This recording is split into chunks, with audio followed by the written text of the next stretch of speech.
మామూలుగా ఏమంటారంటే వీడు పాపాలకల్లా భైరవుడు అంటే అంటుంటారు లోకంలో.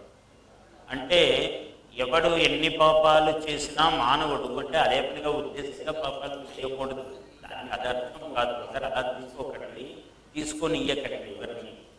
ఏమి పాపాలు చేసినా కాశీలో కాలభైరవ దర్శనం చేస్తే పాపాలన్నీ పోతాయి. అందుకని పాపాలకల్లా భైరవుడు. అక్కడ పాపం చేస్తే ఎక్కడ పోయే అవకాశం లేదు. సరే, ఇక్కడ మనకు ఇది ఉంది, మనకి ఇక్కడ హంసల దీవి ఉన్నది, అదొక మినహాయింపు మనకు కృష్ణా జిల్లాలోనే ఉంది కాబట్టి మళ్ళీ నేను దాన్ని కూడా స్పృశిస్తున్నా. అది అనకపోతే వెంటనే ఎలాగైనా అందుకుంటారు మన పాలపర్తి వారు, అందులో సొంత ఊరు కాబట్టి.